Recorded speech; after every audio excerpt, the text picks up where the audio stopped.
live on Facebook, YouTube, group, my regular page. So as you guys join, make sure that you say hello and post below a 1 if it's your first through third time catching me live, and post a 2 below if you are an oldie but goodie. So I'm on my home page as well. So make sure that you guys say hello. I'm not normally live on my home page, so you guys are kind of going to be new at this, but welcome, welcome. I figured I'd answer some questions. So if you all on my regular page are not on my group, definitely join the group if you have or know somebody who has a child with special needs and special education. So, for those of you who don't know me, my name is Raven Woods. I'm the CEO and founder of Autism Mama Rocks IEP, and I help parents gain the knowledge and the confidence to become the CEO of their IEP meeting. Now, today I'm going live with all of you. Okay. Hi, Kelly. How are you? Because I'm going to tell you about some wins I had this week that is just breathtaking in New York, in Texas, and 2 of the biggest states and districts, okay, New York City and Houston. And when I say win, and you'll hear me say kick your IEP's special education's ass, things like that. I don't mean like physically. I mean as in kick their ass, meaning the child wins. And when I say the child wins, that means they get everything that is needed and appropriate for them to succeed and make progress in the educational setting. Okay, so that's what it's about. That is the win. That is the kicking your IEP's ass. That is what becoming the CEO of your IEP meeting is. So with that said, today we are doing a Q&A. Normally I am not on my page, my personal page, and normally I am not on my page on Facebook. Normally I'm just on my group. Okay. So with that said, I'm doing this because a lot of people have had questions. Honestly, I haven't had a whole lot of time to accept people into the group, which I do, but I have not had time, guys. Okay. I've been so crazy busy. It's IEP time and it's just been crazy. So let me log in so that I can answer these questions.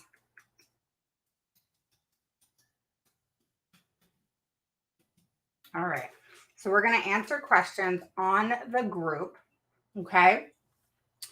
And we're going to hopefully help some of these ladies. Many of them are ladies. And they are, hang on one second, guys. I got to go to my cell phone. All right. Let's see. Did it message me? Here. Didn't receive code. You know how they have to text you that Facebook stuff? Okay. Here we go. All right. All right. Now we are on our way to doing this. Okay. All right. So everybody is there. Cool. Okay. So we are going to go to the group. And so what I'm going to do is I'm just going to scroll down and just start answering questions. So we're going to just do it like that. And hopefully we get as many questions answered as possible. Okay. And I noticed there were a lot of good questions I wanted to answer, which is why I am doing this, because, you know, the questions are awesome right now. So I'll repeat the questions so you all on my homepage know the questions I'm asking, and you all on the page that's not the group, you'll know the questions that I'm asking. Okay. Have you ever request a forensic psych evaluation? I have. They're not very common though. Okay, so here we go. You guys ready? All right. The first question, I'm going to scroll down first so that I can address some of the first ones first, if you will. Make sure you guys post a 1 below. It's your first through third time catching me live, and a 2 below if you're an oldie but goodie. Okay. Tell me where you're from and all of that stuff. Okay. If you want to mention your children, that'd be awesome too. Okay. So I'm scrolling down. All right. Lots of things here, guys. Lots of things. I don't even remember the last time I answered some of these questions. So I'm going to go down. I'm going to go back to, let's say, the 15th of March. Do you guys want to say that? Should we say that? All right. So we'll say the 15th of March, or even the 17th. All right. Desiree Jackson says, quick question. When you see this on the IEP, so she took a picture of a date, a scheduled start date, frequency, daily, accommodation, small group setting, and end date 2/21/22, which is a year later from the scheduled date. And hey, Michelle, how are you? And then we're looking at the classroom. So as needed to keep him from being overwhelmed. Okay. So I'm not going to look at anybody else's answers. Okay. So you know what? I'm going to share this with the group. So if you guys aren't on the group and you want to hop over to the group, I'll check in just a minute and add some people so that you can see my screen, or maybe the people here on YouTube and the page and on, the group, you guys are all going to see it, but you guys unfortunately are not, unless you guys want to hop over to the page, which is Autism Mom Rocks IEP on Facebook. So we will pull that up, and I will share my screen. All right. And so I'm going to share this window right here. So hopefully you guys can see that. So can you guys see that? Let me know. Bill, can you see that? I know you're awesome at answering those questions for me. He's like my right-hand man. I'm going to steal him from you, Kim, okay? Okay, so can you see this, Bill? Or even Aaron? Can you see the screen? So that is what I am reading, all right? So basically, okay, cool. All right, so she's asking, let's go out of here, take this off. So she is asking, quick question, when you see this on the IEP, does it mean only during testing? The reinforcement part is what is confusing me. I'm going to ask the school, but wanted to get some feedback. So what it says is small group setting for reinforcement and tests. So what that means is, and it says as needed to keep him from being overwhelmed. So that is what you want removed from your IEP, okay? So the accommodation, okay, is a small group setting, Desiree, for reinforcement and tests. So reinforcement meaning hopefully he'll be more excited to take the test. I don't know any of us who are really excited to take tests, but you know, that's what reinforcement is. And then the test is for the test, okay? And then it says the scheduled start date is February 23rd, 2021, and it goes for the year, which is February 21st, 2022. It says frequency daily, which is very weird. So it could be, okay, reinforcement meaning, because this is very confusing, so I would have this reworded. So my second thought process is the reinforcement, okay, is to be in a small group, not a large group. So the reinforcement would be to always, or as needed, as it says, be in a small group. Okay. And then of course, and test. So it's saying small group reinforcement as in a reinforcement for the test, or a reinforcement for behavior, a reinforcement for being overwhelmed. That is what is lacking. Okay. So maybe you're not showing that part, but basically it's a reinforcement would be my guess, for issues that are happening based off his impact of disability. Okay. So he's needing reinforcement in some way, shape, or form within his school day because something's occurring. Therefore, he's needing a more small group setting so that he doesn't become overwhelmed. But the problem with what this is and what this is about, Desiree, is the as needed portion. Okay, as needed is too general. It's too random. It's if my as needed is different from your as needed, or a substitute teacher comes in and her as needed is who knows what. Everybody's as needed, just like an observation. If I go and observe your child, if you observe your child and somebody else observe your child, we more than likely will come up with 3 different observation, written documents. Okay. So that's why it's called subjective data. We take the data, but we don't take the data, if that makes sense, because everybody's got an opinion. All right. And being objective, that's the truth when it comes to benchmarks and running records as well. It is an opinion of the benchmark. Okay. So whatever the benchmark program owner says is average is where your child lies. So it's not your child's average, it's the benchmark's thought process and numbers of average. Okay.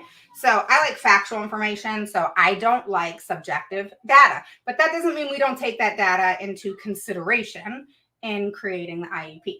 But as needed is, if it leaves a question, it needs to go as needed. What does that mean? As needed. Well, I don't know. Do you go to the bathroom as needed? Do you raise your hand as needed? What does as needed mean? Okay.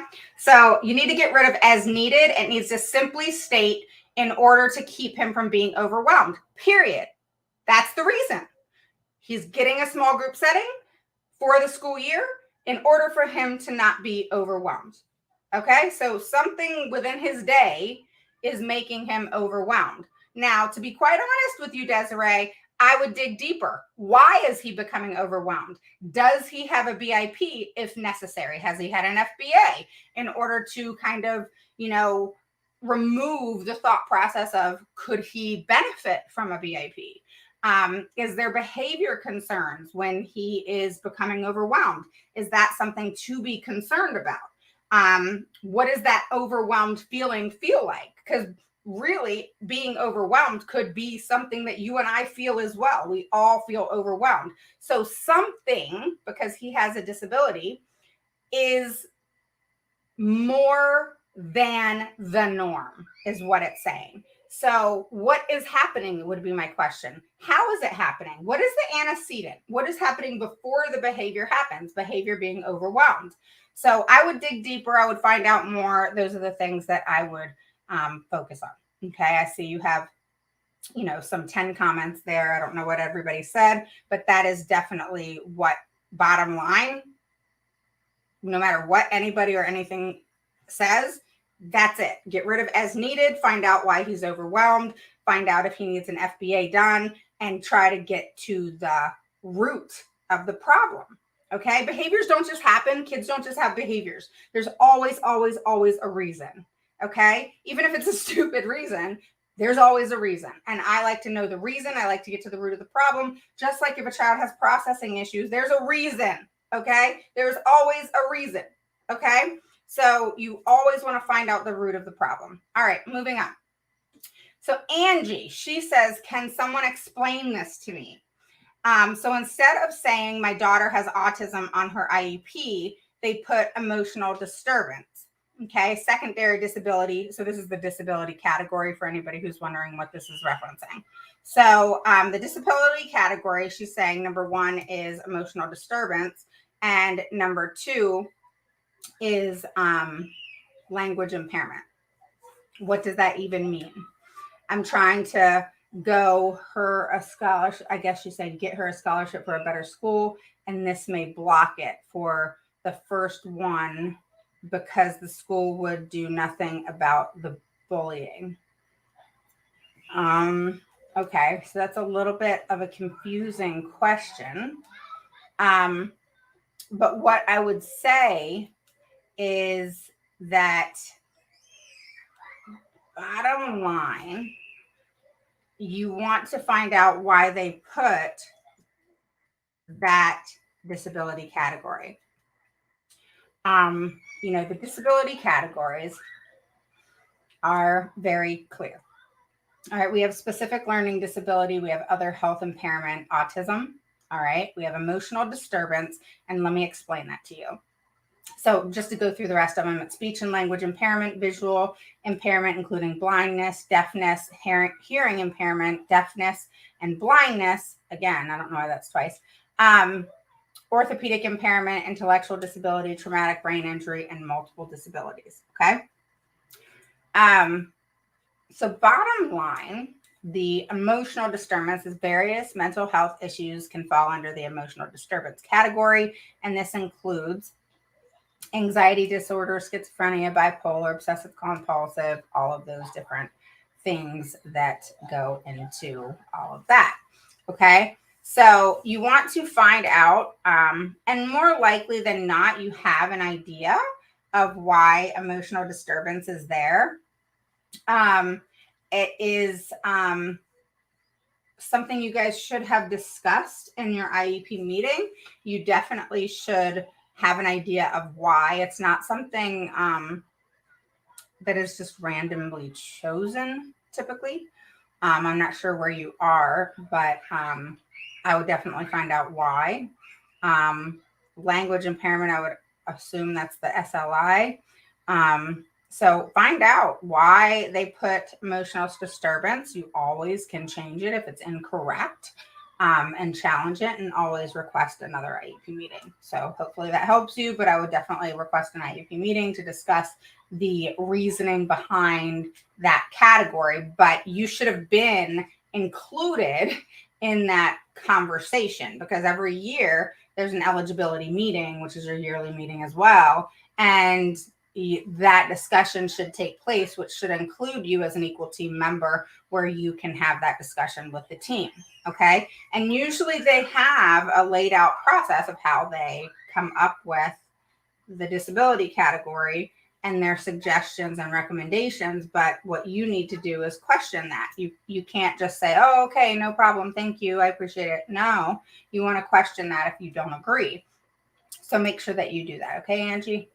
All right, next, Karina says, hello, everyone. Today we had our son's 3-year IEP review. They, just so you know, there's no such thing as a 3-year IEP review. Okay. I think a lot of people get things confused with their triennial. Okay. So we have a yearly IEP meeting. It's called an annual meeting. Okay. That is mandatory. Okay. And unless the parent and the school agree to extend that date that is on the IEP, then that meeting must take place before that date. Okay. The next thing, it could happen on that date as well, but still.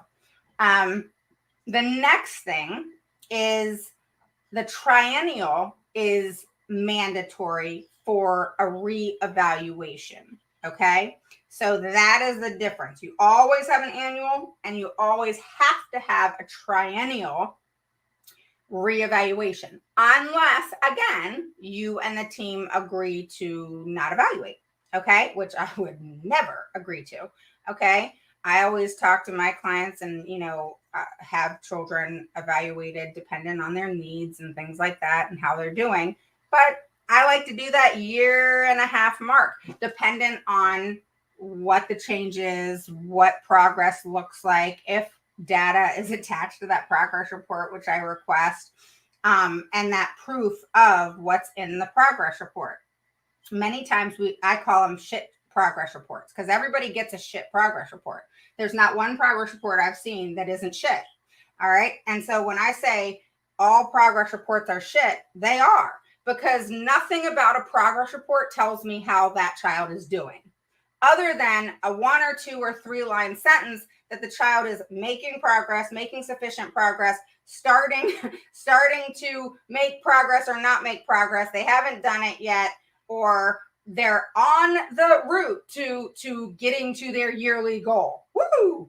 All right. So bottom line, that didn't tell me shit. All right. I want to see what the child's doing, how they're scoring. What does their handwriting look like? What what the hell are they doing? Okay, that 1, 2, 3 line sentence. I'm sorry, you know, in a normal everyday conversation, sure, we can chit chat and have a conversation, and I got you and you got me, and we're having a conversation like normal people. IEP stuff is not normal. We are not normal when we go into IEP meetings, because that is not how typically we're treated. We're treated like stupid individuals that don't know any better. And then we have to just say, yeah, okay. Especially in New York. God help the people who live in New York. That place is hell. But you know what? it takes persistence. Thank God I got it. But bottom line, you have to know what you're doing. Okay. And you go into that IEP meeting, you request certain things, you can ask for an IEP meeting at any time. They have to have the IEP meeting within 30 days. They can't just ignore you. You know, if you are ignored in emails, send an email every single day if you have to, saying, hey, this is the first email, second email, third email, fourth email, fifth email, whatever it is, keep emailing. Okay. Keep a track record of your documents. So bottom line, that 3-year review is not a review IEP. Okay. It could be your annual meeting that you're now reviewing your triennial evaluation. Okay. So that's first. They brought up reclassifying my son. Okay. So I'm assuming that they wanted to change the disability category. Okay. So he would no longer be classified it's disability category under autistic rather than developmental delay. Well, that's good if he has autism, okay? Because developmental delay, typically there's some states like Oklahoma and some other states where developmental delay can stay there till they're 10, which is absolutely insane and the stupidest shit I've ever heard, but they do it, okay? I had to fight it, and we got it off a child's IEP very quickly, but the parents had been fighting it for 3 years, and they kept developmental delay. Now, if your child is diagnosed with autism, then you 100% want them changed from developmental delay to autism, 100%. So be happy about that one. According to the school, this would not affect his services. Absolutely, it should not. This is a good one, guys. Good one. I love this. Okay. Just recently here in Virginia, okay, in Northern Virginia, right under the special education director, someone, I'll leave names out of it, quit. And the craziest thing happened. They threw up all over the place. It's kind of fun when you have, you know, people in the educational system, they quit and then they throw up all over you and you find out all the shit. And normally that wouldn't be cool, you know, gossip and that sort of thing. But damn, when that happens, you're like, oh my God, this is so true, you know? This is what I've been telling everybody for years, you know? And what she had said was that the same thing, all right, Karina, that school districts, not just hers, that she left and she said, I'm out, you know? She said that school districts, all right, are treating children based on their disability. Treating meaning giving them services based on, okay, their disability category versus what's called the impact of disability, which is by law what schools must do in accordance to IDEA. So schools must adhere to that law. Okay. So for example, your child could have 15 disabilities. All right. I'm just giving you an example. But nothing impacts them in the educational setting. They don't get an IEP. If they're not impacted in the educational setting and they have 15 disabilities, they are not getting an IEP.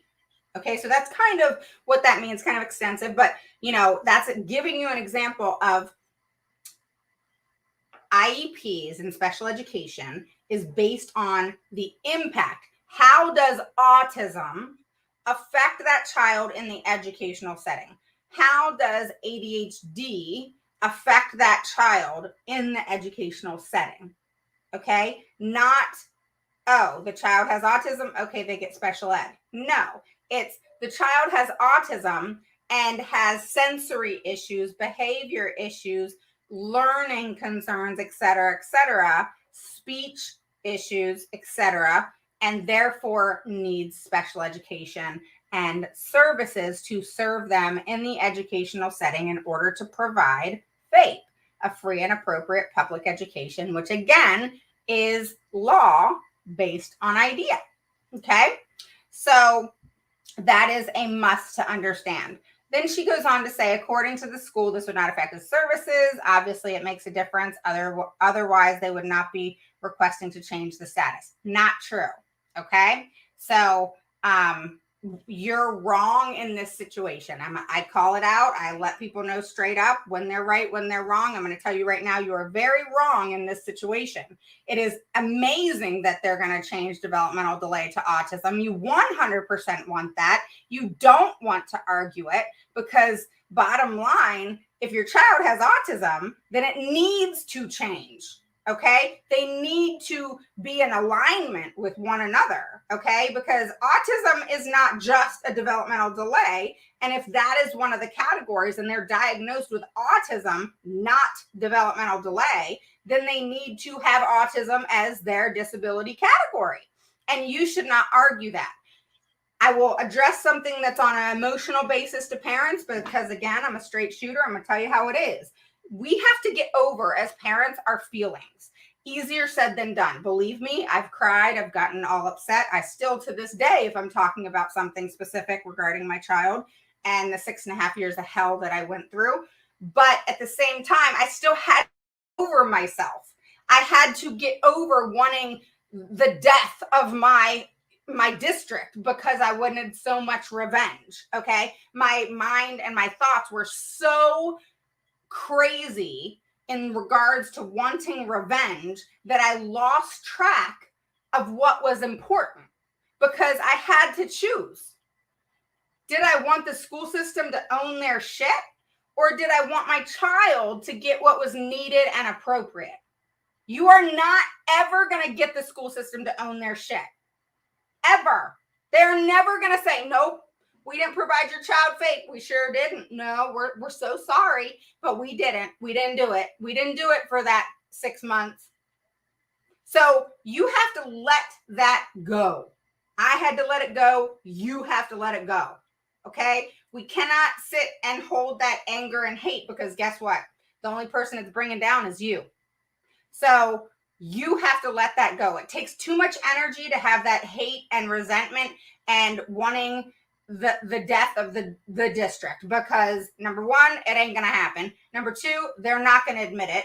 And number three, we have to worry about the child and what's in the interest of them, and us wasting our time being angry and wanting revenge is not getting them what's needed and appropriate. What's going to get them what's needed and appropriate is winning and fighting and doing what you got to do in that IEP meeting and doing your due diligence to get your child what's needed and appropriate and not waste your time on the resentment and the hate and the death of a district that you're wanting. Okay, I get it. We all want that. If they have failed our child, we all want revenge if someone has hurt or harmed our child, and we're all angry and we have every right to be angry. But you have to learn to transfer that anger and put it towards getting your child what's needed and appropriate in the educational setting versus having it focused on getting revenge with the school system. So hopefully that makes sense. So she said it obviously makes a difference because, they're requesting the change. Absolutely untrue. Not sure who told you that. I'm just not sure if it's something positive or negative. Okay, there you go. It's positive. All right. Does anyone have any further information or thoughts on this or been through this situation? Thanks in advance. Okay, so I'm going to respond to her and I'm going to say I responded to you live.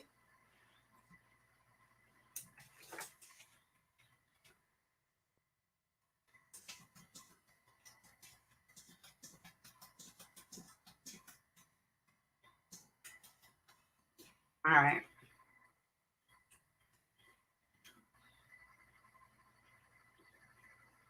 All right. So she knows that. I'm going to do that here too.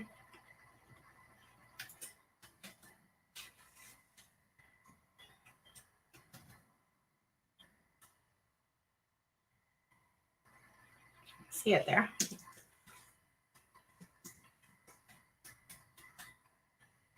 All right.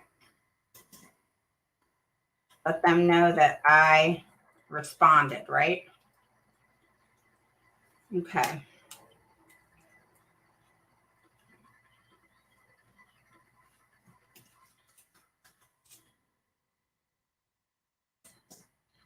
Okay. Next question, right? And guys, post your questions if you have questions here on my personal page, or if you have questions on YouTube or my group or any of that. What do you mean no link in comments? What does that mean?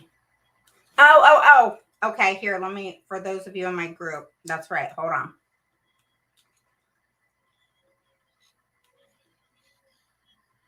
So click this link, and this link's going to take you to say yes, and then I can see your circle picture, since Facebook has the whole privacy thing going on regarding the group. So I can see your little circle picture that you can see. So they're on the group, so that's what they're talking about. There you go.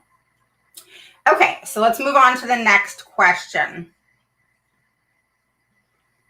All right. Does anybody have questions in reference to that? Okay. The next question is Jennifer Gupton. I'm from North Carolina. I have an IEP meeting coming up soon. My third grader has been diagnosed with autism, ADHD, and anxiety. So the disability category, easy right there. Autism and OHI. Can I request an aid or one-on-one? I don't know if you would need one, so no one can really answer that question. So for those of you who ask random questions like that, like, can I ask for a one-on-one? The answer would be, sure, you can ask for whatever you want. But if it's not needed and appropriate or necessary, then it's going to be a no. And unless you can back up why that child needs it and there's an argument to it, then it's got to be a no. And then there's situations where we all know they need it. We all know that it's necessary, and that's still a no. That's when you have to learn to fight and get what's needed and appropriate. But at this situation, can you ask for a one-on-one? Sure, but you don't get a one-on-one just because you have OHI and autism, okay? So you got to understand the things that go into play here. Plus, one-on-ones are not a great thing all the time. If the child needs it for specific reasons, then that's fine. But you don't want to create dependency, all right? We want our kids to be individuals that are able to go out in the world, just like Adia says, at 18, 19, 20, 21, 22, okay? If you keep them until they're 22, then we want them to be productive adults who can do things independently, that are not kind of given that crutch of a one-on-one always being right there over top of them. That is not always a good thing. I know many people, may want to argue that, but it's not. It's not a good thing to create dependency. The goal is to let our kids fly, right? So we want to push them into, as much as we can, based on their ability to do things and be as independent as possible. Okay. We want them to be in the LRE, least restrictive environment, and be in that type of environment as necessary and as much as possible. Okay. I would rather a child with more severe needs that you could actually say, okay, he or she needs a more restrictive environment. But at the same time, who am I or you to say they need a restrictive environment, or the school? We need to let them be in the LRE. We need to let the movie play out, if you will. Because if we don't try it, it's kind of like don't knock it till you try it, right? So, yes, I am. So we have to have some faith, in their abilities. As parents, we want to protect our children. We want to, really kind of shelter them, and not want them to, I've heard a lot of parents, I don't want my child to be made fun of. I don't want my child to be bullied. Yeah, Kelly. I don't want my child to, there's just so many things, guys. But the thing is until we try it, we have no answers. So now you try it and it's not working, and that's with all the accommodations and modifications you can put into play, and it still doesn't work. Okay, there's your answer. No big deal.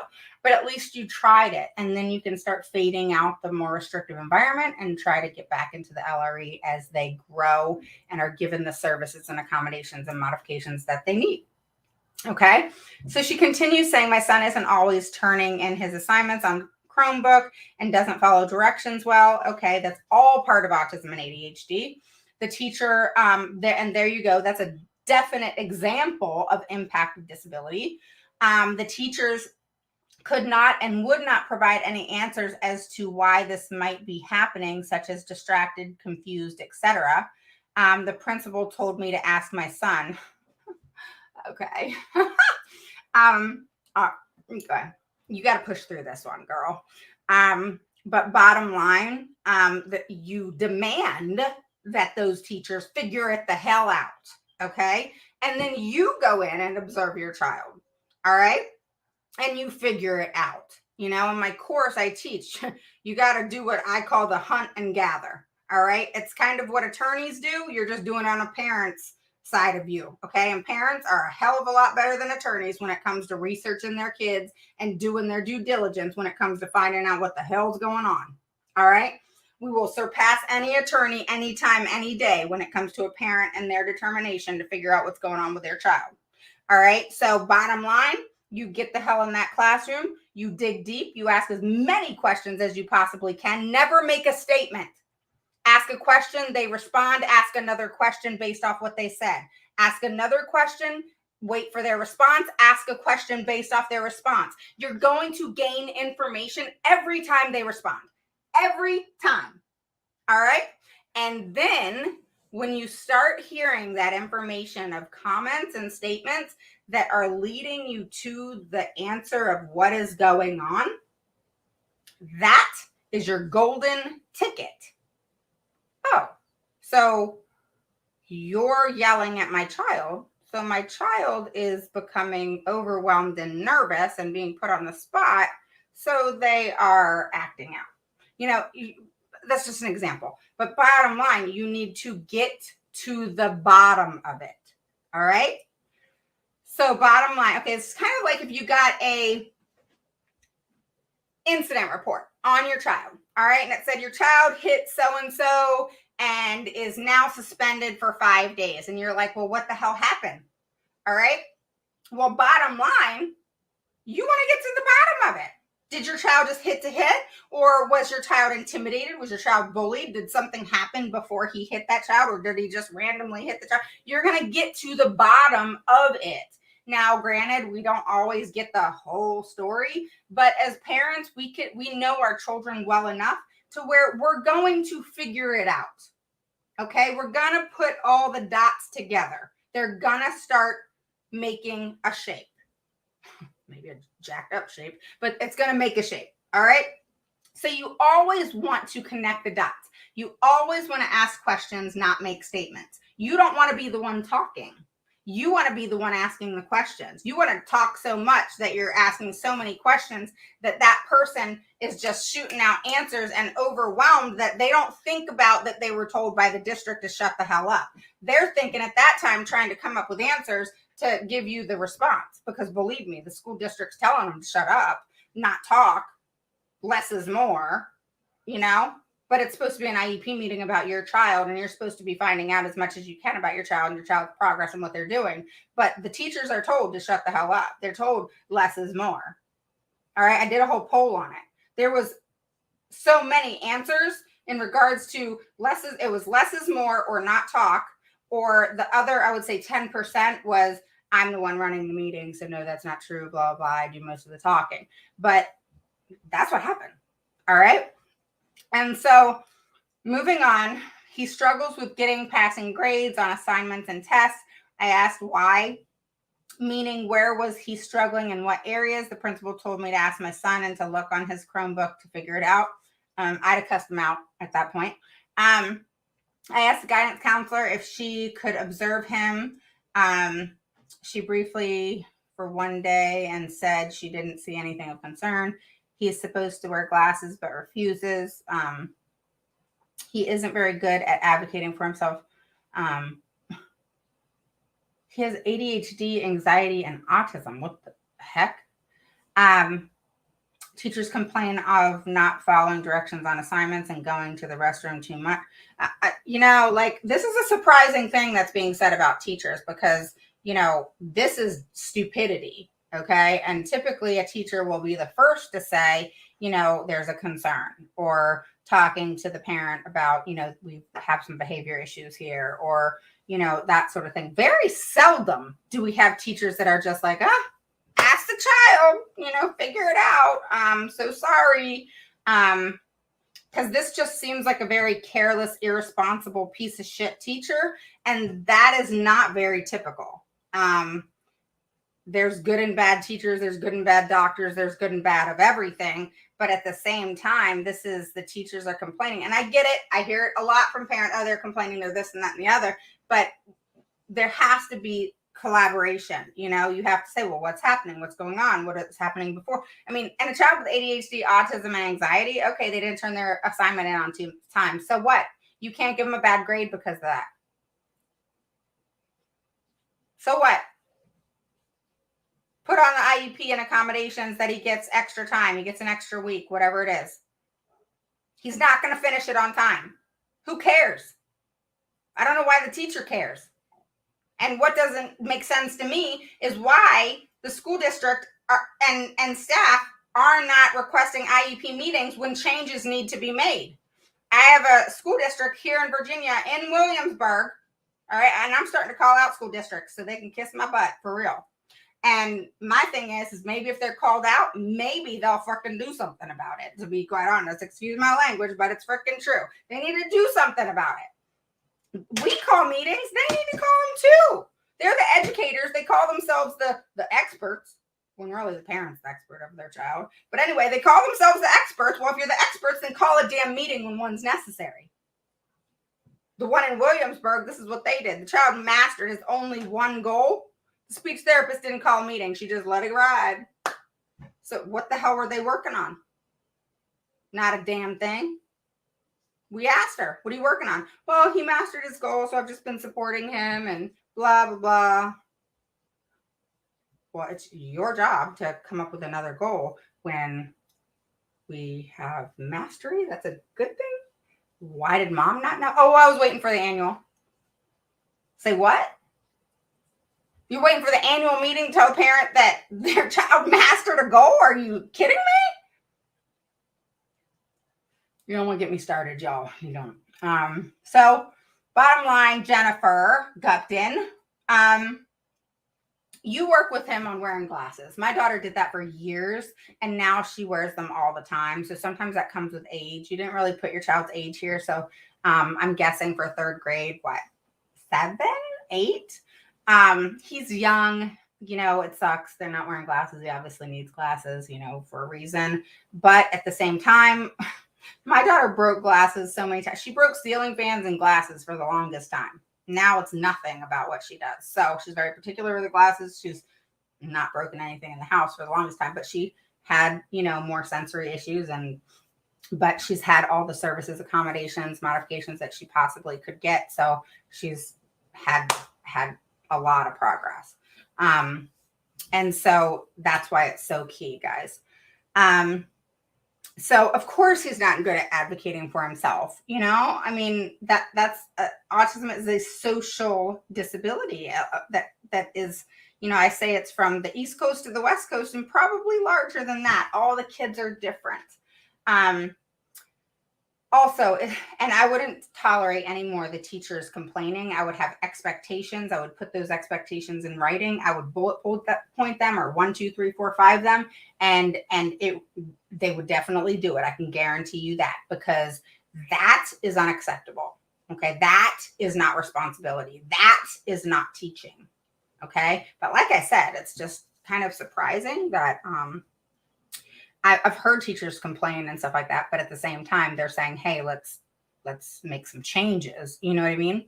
So if you guys hear me talking, go ahead and post your questions. I will answer them over in the group and page and YouTube and over here on my personal page as well.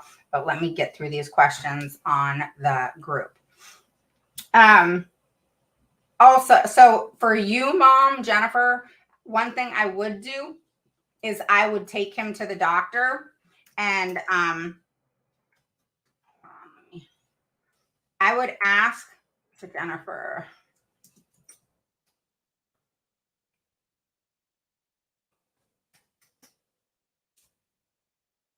I would take him to the doctor and rule out anything of him going to the bathroom all the time. All right. So at least if they say it again, hold on.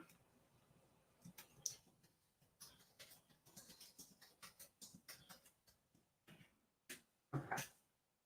So if they bring that up again, you can say, well, I've taken him to the doctor and this has been handled. So anything that the school brings up that could be medical, always take your child to the doctor to get that checked off the list. Okay. Then they can't keep bringing it up. They can't make excuses for it, blah, blah, blah. Okay. So just write it off. He hates school. Not a good thing. Is there anything I can get added to his IEP regarding school refusal? No, you can't. So you need to get to the bottom of it. Specifically, did you get the pediatrician to recommend? Yes, I did. And psychologist and psychiatrist. Specifically math and complaints, and I did IEEs to do that. Specifically math and complains of his teacher being mean. Well, she sounds mean. He doesn't like it when they raise their voices. How funny. Did I just say that? And I hadn't even read the rest. That's too funny. I just said yelling at him.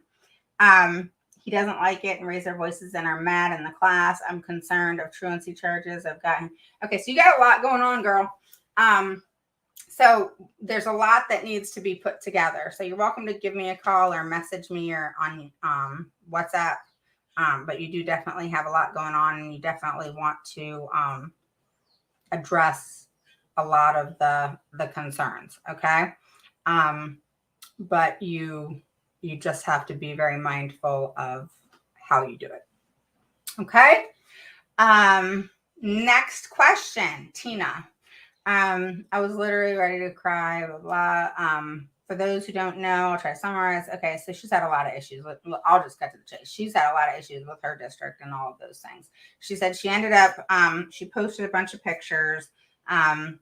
She was confused, and, her daughter came home with these results, and she's asking for further help on the results. So I'm going to leave that question alone.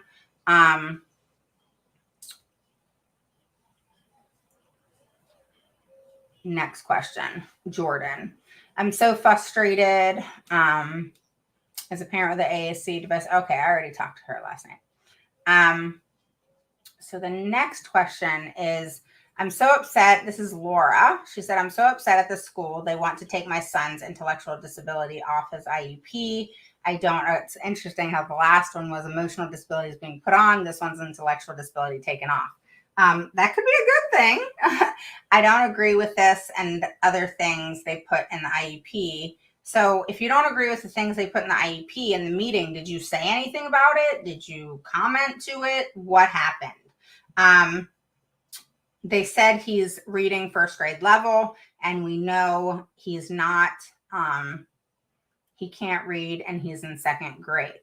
Okay, well, third grade is that kind of cap of where, we're wanting them to read. So you want to definitely address that. Okay, he's not that far behind to where we need to freak out yet, but we do need to figure out what needs to be done quickly so that he gets the help that he needs. And some of the shit programs that a lot of the schools have out there, like Fontes and Pinnell, suck and have not recently did not pass many of the areas in which align with research and the science of reading. So that's something to keep in mind. Fontes and Pinnell is the worst of the worst. So bottom line, I don't know why you're upset that they want to take intellectual disability off. I personally would want it taken off, along with the emotional. But if the need is necessary, then keep it. In my mind, it's like, is intellectual disability really necessary if the child has autism? I would rather have my child under the category of autism, because autism aligns with multiple things. So it's just one of those things where it's really an IEP team decision, and I don't know your child in order to say one way or the other that it should be either. Intellectual disability could be a lot of things. And one of the things that we just had put into an IEP was intellectual disability. And the reason why is because the child's anxiety was so high that it affects her in every part of her life and in the educational setting. Going to a room, lunch, LRE, etc., gave her and gives her so much anxiety that it just creates a complete hurricane. And so that is under the checklist of intellectual disability. So, I mean, it just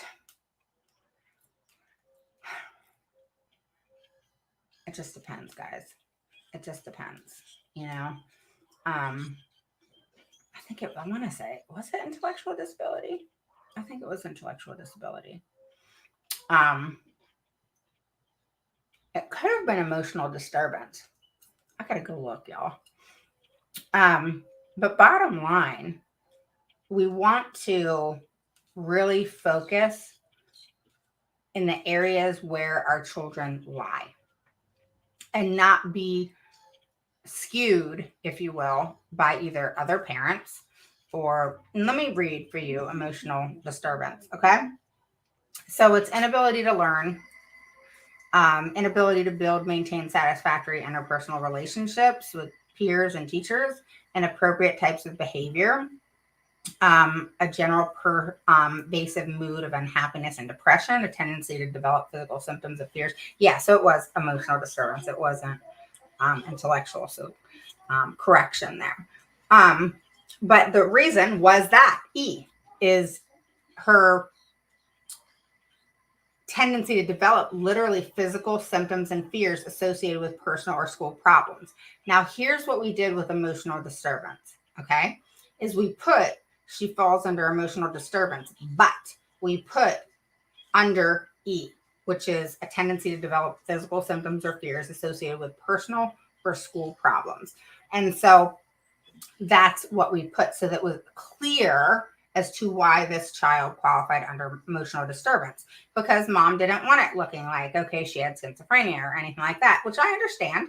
And so it's important to be clear and have notes put into your IEP so that there's clarity on that specific child. All right. In regards to intellectual disability, that is more in regards to, it can be disability in dyslexia. It could be, motor, hearing. I mean, it can be so many different things. A lot of times schools will want to put a child under intellectual disability when the cognitive level is very low. So there's different, reasons why, but it is okay to put reasoning behind the category. So the categories are what they are, 1, 2, 3, 4, however many. But at the same time, you want to make sure that there's a description there. Okay. There's always a section that can have comments. Okay. Don't let them tell you otherwise, and screw their damn system. All right. They'll say, oh, our system doesn't allow that. I don't give a shit. Figure it out. Staple something to it. I don't care. Figure it out. All right. Because for some reason, these schools seem to be dictated by their system and their program that is given to them to create this IEP that makes our children become these drop down boxes. And that is not going to be tolerated by me. So when the schools say, oh, we only have the ability to check this, and this, like if I say data collection, for some effed up reason, they don't want to put data collection on their check boxes. Of course not. God forbid you guys receive data on your child and how they're doing. You just need to receive the comment of, oh, they're doing sufficient. They're doing great. They're going to make that goal within a year. You need to prove it to me. All right. When it comes to IEPs, you got to look at it like what they say means nothing. I'm sorry, teachers, educators, whatever. I get it. My daughter's a teacher. I've always supported teachers and I still support teachers. But I got to say, on the other end of things, with a child with a disability, what you say doesn't mean shit unless you can back it up. You guys expect that of us. We expect it of you. It goes both ways. So you got to understand, it ain't personal. People in the school district, teachers, and everybody else take things personal. And what I say to them is, you know what? Personal is me saying, hey, what'd you eat last night? What'd you do last night? I don't give a shit. Okay. What I give a shit about is how that child's doing. If somebody in the school system, it could be the teacher, it could be the principal, I don't care who it is. If they impacted that child in some sort of way, or how the education was delivered was wrong or is not working, if you think for 1 second I'm not going to be pointing fingers at you, you are sadly mistaken. My fingers is going to be so far up your butt that you're going to have to figure out where the hell to go next. And you're going to figure out really quickly that you're going to have to take action and take steps in order to make something happen. Okay? Because kids' education to parents, to us advocates, to everybody else is the top of the top. Okay? And how I look at it is, you screw with parents and their children, you better expect to be chased by that black or brown bear. All right. And when I say black or brown bear, depending on how mad they are, one's worse than the other. Okay. I should say white bear because they're the worst of the worst. So bottom line is, you as the school system have to look at it like this. As parents, as people, as human beings, okay, we want to have care, respect, empathy, all of these things for other human beings, okay? But when it comes to our children and their education, and you start to screw with that, then that empathy, that niceness, that, and this is going to anybody in the school district, not just teachers, then we're going to have problems, you know? And if you think that we're not going to make things purposely very difficult for you, and I'll speak for myself, I will make things so difficult for you. You'll be, and the administration will be doing so much paperwork, their head is spin. You don't believe me? Call my special education director. She'll tell you all about it. I've told school districts to do that. If you don't think I'm a nightmare and I will be your worst nightmare, call my special education director and ask her directly. She will tell you. So when I say I will be your worst nightmare, that's probably sugarcoating it. So don't screw with children's education, and pray to God I don't get involved, because if I do, you're going to own it, meaning you're going to fix it real quick. All right. And you're not going to fix it real quick with benchmarks and running records. You're going to fix it real quick by getting that child where they need to be as soon as they can and starting to bridge that gap. All right. We're going to start figuring out as a team how to pinpoint different issues that have come up that are just being ignored or swept under the rug. And nobody seems to want to figure out this darn puzzle. All right. I have kids who have processing issues. We have children that are not finishing their work. They're distracted. They're not hearing, I'm hearing that children aren't listening to the teachers. Well, is it they're not listening, or are they not processing? Because if they're not processing, and then you're saying, oh, and then they're acting out, or they're disruptive, or they're talking. Now let's just take a child with ADHD. All right. You're saying they're acting out, they're talking, they're being disrespectful, they're talking out of turn, they're getting up and down out of their seat, they're not finishing their work, they're late on their work, blah, blah, blah, blah, blah. The same old shit I hear all the time. Well, guess what? There's a reason for that. They don't just do it because they feel like it. They don't do it to annoy you, and it's not personal. It's not. Okay. So instead of thinking that they're a pain in the ass, start thinking, okay, what do I need to do as the educator or as the principal who's in charge of that school or whoever? What do I need to do in order to work with and accommodate this child in order that for them to have more progress, and in turn decreasing that behavior?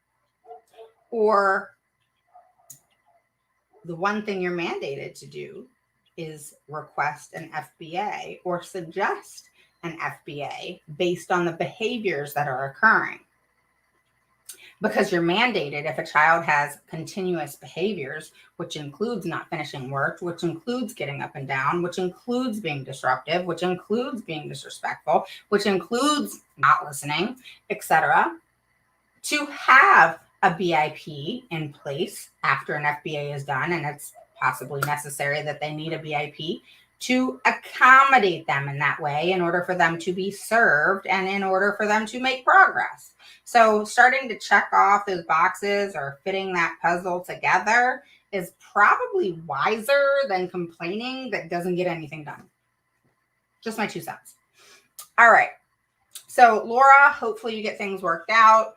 Bottom line, get the educational part worked out and make sure that you ensure that that progress starts to be made, and understand that, changes need to happen right now. So it's not they're putting this in the IEP. I don't want to hear that from you anymore.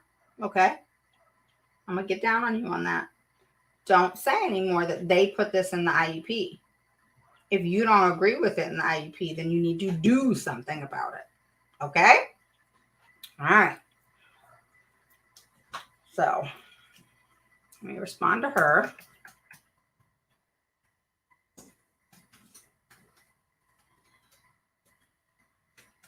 I can't type, y'all.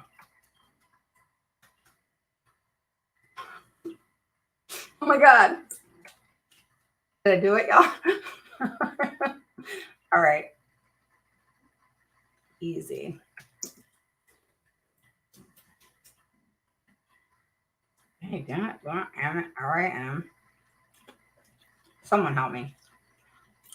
All right.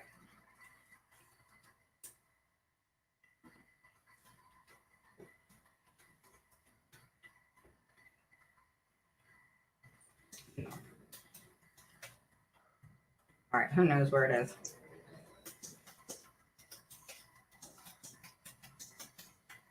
All right. Hopefully you guys are putting down questions, but I haven't looked, so I can't even see where y'all are at right now. All right. Okay. Hi, guys. How are you? All right. So here we are. Next question. Jess Ann. She says, can someone help me understand this, please? I'm at a loss once again. Okay. So my 10-year-old ASD son goes to an autism school. We recently have had this new school for over a month now. Things have escalated to the point where it's not safe, something about the bus. So long story short, the driver's responsibility to make sure our child's in good hands, etc. So she's saying to take concerns and kept it wasn't the driver's fault. Also to add, the bus director keeps telling me they will talk to the driver. Okay, so she's basically saying that the driver's late and that they need to call parents in some. No, they do not. Okay, so the school, it is not the bus driver's job to call parents when they're running late or in traffic. Not going to happen. All right. Their job is to drive your kid to and from school and make sure that they're safe. Their job is not to call you to say, hey, I'm running late. Now, you're welcome to call the transportation office and find out what's going on. And the transportation office, at times, if the driver's running extremely late or something crazy has happened, their job is to give you a call. the transportation office, not the driver. The driver cannot get on their phone when they're driving your child. That is a big no-no. Okay. So I'm not really sure who told you that can happen, but it cannot. Okay. So that's a big no-no. Okay. Diana, doesn't the school have to have the IEP annual meeting by the date on the IEP? Yes. So my daughter's IEP has a date of March 22nd, and I was supposed to have the meeting on March 18th. It had to be rescheduled because her new teacher leaves at 3:15 apparently every day.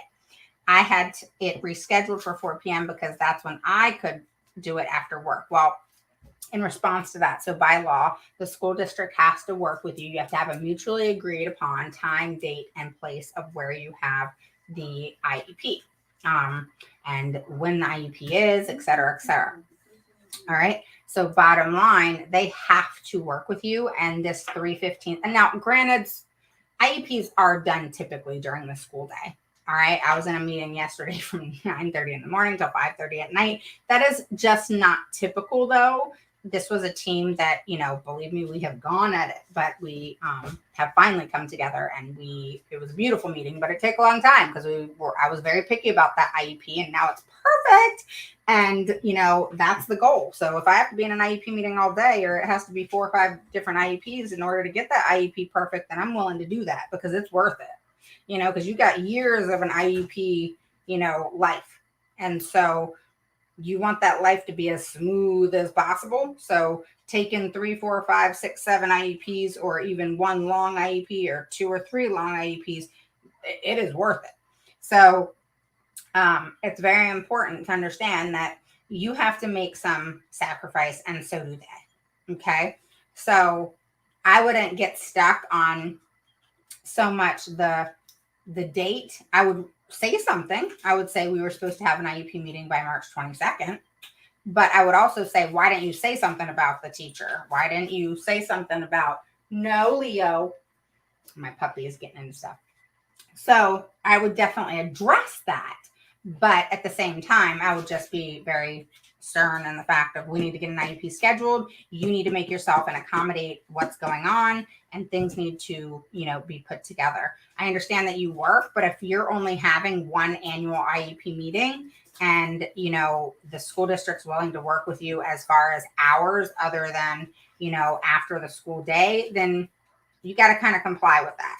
Now, if it becomes where you're having multiple IEP meetings and they're not working with you on times, dates, etc., then that's when it becomes ongoing and could even fall into a 504 civil rights violation.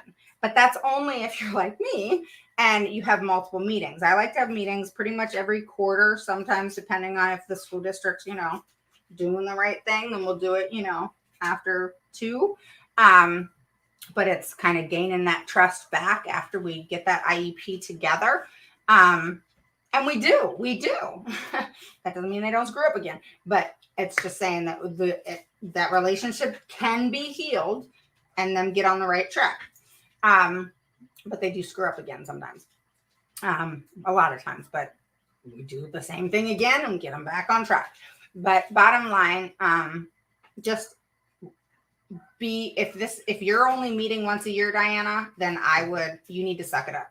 All right. You need to suck it up, and you need to meet in school hours, because you have to understand that there has to be that mutual respect. There are laws in place, and there are things that the school has to adhere to, but you have to be reasonable too, because if you have a yearly IEP and you have to actually take a half a day or whatever off to go to the IEP, then that's what you have to suck up.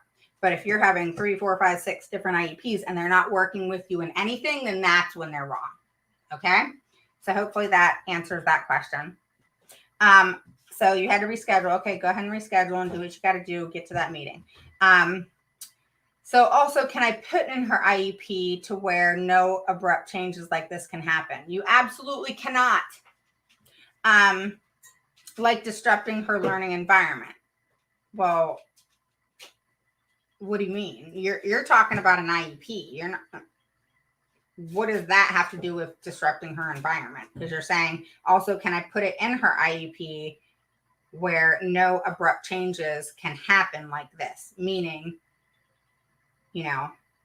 what you're referencing. So, and then you said, I'm so frustrated with the whole situation because this is her second new teacher this year and is a subcontractor with the district and not a permanent employee. Okay, so that aligns with what you're saying. Okay, no, you can't. I'm sorry, it sucks. It does. It does. I get it. It would make me mad too. But how do you think you can put in the IEP that they can't change teachers or they can't change who, as long as they're a qualified licensed teacher, of course, but we don't have control of that. Neither do they sometimes. So as long as they're a licensed teacher and what they're supposed to be, you can't put in any type of IEP something that they can't adhere to. Do you know what I mean? That's impossible. It's like saying the speech therapist is going to be her speech therapist for the next 10 years. It doesn't work like that. So you got to kind of look at things like that. And granted, sure, it's going to disrupt her learning, but so is life. So we all have to be reasonable with things, okay? And this is coming from me, where I can be a school's worst nightmare. But I'm also and teams know this once they've worked with me for a hot minute, I am very reasonable. But screw with me or lie to me, and we're going to have some serious problems, okay? So you want to come at me with, this is what's going on, this is the situation we're looking at and I'm talking about the school district, I got you, because I will support a school and a school district anytime, any day, if they're doing the right thing and if they're working with the parent. Because honestly, guys, us parents can be unreasonable at times, okay? And especially us parents with children with special needs. Come on, let's just all own it together, all right? But at the same time, that has nothing to do with, for example, myself being the advocate that I am and will go after a school district in a heartbeat. There is not one school district that scares me. There is not one person in the school district that scares me. I don't care what they say. Do you not think that us advocates, okay, the good ones, all right, that do what we do, that we don't get shit from the school district? Of course we do. My friend, the special education boss, we get shit all the time. Why? Because we kick their freaking ass in the meeting. They hate the fact that we know the law. We know the law sometimes better than attorneys when it comes to idea. Not in regards to the law. We don't preach the law to parents. We don't go tell people, hey, this is the law, go do that, whatever. We just tell you the law and idea. We let you know what's up, what you can do, what you can't do, what your rights are, what your rights are not, what idea means, and a lot of times, believe it or not, I won't even talk about myself. I'll just say, believe it or not.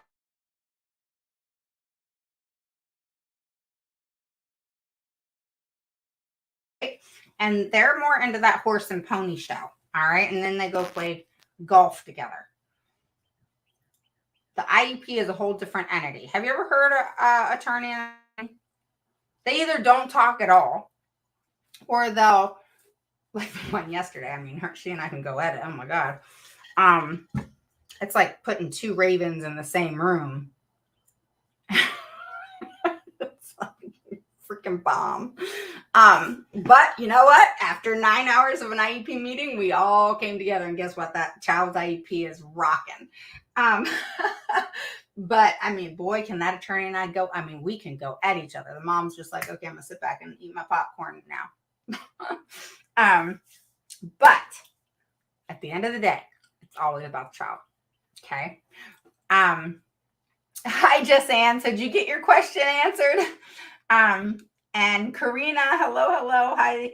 I'm here. So I had another meeting today. They're classified in SLD. Still haven't signed anything because I have adjustments to make on his IEP. Karina, are you the one that I just tore up in my comment? Let me go look. And I know we talk, so I knew you'd be okay. And Jesse and you too. But let me see. I just want to. No, it was her. All right, because I don't mean to be hard on anybody, but sometimes I have to just kind of tell y'all that even with myself, we have to get it together and, have did you guys listen to this like recording that's on the group? I thought that was interesting. So that was very interesting. Okay, so Diana, that's where I'm at still. What about a one-to-one in high school? So I don't know who this is, but remember the link is up in the comments. It's the one that says streamyard.com/Facebook. But what about a one-on-one in high school? My son has self-harming, but then 100% a one-on-one is necessary. So there you go. There's a reason why self-harming or behaviors that include self-harming should warrant a one-to-one, because we never want a child hurting themselves or others. Okay. When the anxiety kicks in and he is unsupervised, et cetera, et cetera. Okay. So 100%. I mean, that would be easy, to be quite honest. I don't know your name, or I'd say your name, but bottom line, it would be very easy to get a one-to-one for a child who has self-inflicting harmful behaviors, because any school district that would encourage that in any way and not want to inhibit it in any way, then we really got some issues going on. But typically they're very much for that. They want a one-to-one in place. Now, granted, we're in this like day and age where like school staff is slim to none, and so there are problems with that, and all schools are facing that. And like I've said to the schools, that's not our problem, but at the same time we have to be reasonable, and the fact that they still are shit out of luck, and we have to in some ways semi accommodate that and have some empathy there. So with that said, we have to, address it in the right way and call an IEP meeting and go after it. All right. But, or message me and I can, we can have a discovery call and chit chat about it. But bottom line, you need to address that, because we can't have self-harming behaviors. We can't have self-inflicting behaviors. Okay. So that's that. All right. Okay, so finishing Diana. All right, we have where she says having a change like this really affects her, and I don't want her to regress. I totally get that, girl. She loved her other teacher and was doing well, and they decided to split the class into two, and she was selected to go with the other teacher. Well, switch her. That shouldn't be hard to do. Switch her. All right, get into an IEP meeting. Let them know that she did well. Kids with disabilities don't do well with change and transitions and that sort of thing. And they should have already known that, and they should have tried to accommodate that in any way that they should have or could have. So I would definitely address that issue, because that should be a simple switch and shouldn't be an issue. So I would definitely do that. Okay. All right. So Rayanna, I think is how you say it. The pair at the school put kids on the bus while the driver was loading wheelchair kids and walked away from them and sent my daughter home in a dirty pull-up. We got two issues here. This isn't the first time she came home that way. They keep coming at the driver rudely when she says to them that my daughter has a dirty pull-up, and the driver asks to call the school since they won't listen to her. Okay, so what I'm getting here is that the driver's the good one, possibly, and hey, stop it, guys. There's two dogs in here, drive me nuts. That's what I'm guessing. And then you're dealing with a dirty pull-up. So the dirty pull-up is, you need to make sure that the pull-up isn't becoming dirty on the bus, and that it is actually at school. Now, if it's like every day, of course, questioning it makes sense. You just kind of got to figure that out. Maybe go to the school at pickup time, see if she's gone to the bathroom in her diaper, and if it's something that is an issue, because then you'll know right then and there. The other thing is, as far as a driver, that's not her problem that she's putting on wheelchair kids and the aid left. So you need to address the para. So that means you need to call the principal. You need to call the principal. You need to address the diaper. You need to address the para, and there's your problem being solved. And then ensure that they solve the problem. Say, you need to get back to me and let me know that this problem's solved. Okay. Jessica, Rocco, no. Jessica says, I'm in, I think it's Connecticut. I requested an emergency PPT. There's no such thing, y'all. I mean, some people say there is. There's not, unless it's really an emergency, like life or death kind of thing. But there's really no such thing. There's times where you can have an IEP within a 2-week period instead of the 30 days, but depends on what happened. The district is trying to make me accept a related service I have rejected over 5 times in writing. I've explained it would be more than a duplication of services. It is my understanding under the IDEA Part B supplemental regulations, I may revoke my consent in writing. Is this accurate? And how long after I request an emergency must they grant the meeting? Well, that's not an emergency, just so you know, Jessica. That is in no way an emergency. Okay. I don't know what the service is, but that is not an emergency. Okay. That's number 1. Number 2, you can deny something being given to your child anytime, and they can't do it. If you say, don't give this to my child, but there are times where they can make that judgment call, and then you have 2 choices: accept it or go the route of dispute resolution. So there's no such thing as, oh, I told them 5 times. Well, quit telling them 5 times. Pursue dispute resolution. If they're not listening to you, then Rocco, stop. Then you need to address it. All right. They obviously don't care what you're saying.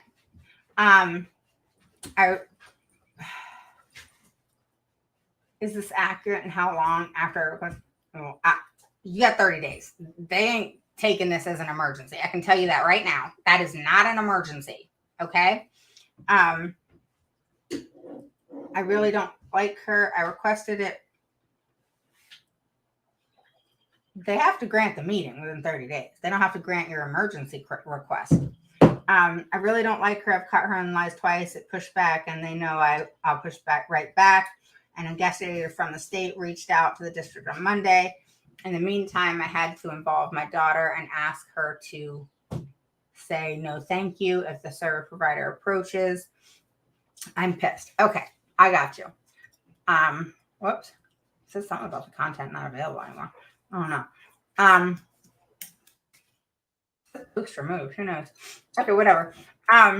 All right. So now we got Jess Ann says. So I got this from my son's sped teacher or speech teacher today. Can you all let me know what you think of this? Well, we can't really see the whole thing.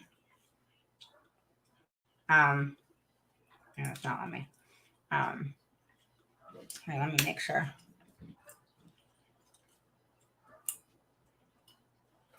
All right, let's go down to it now.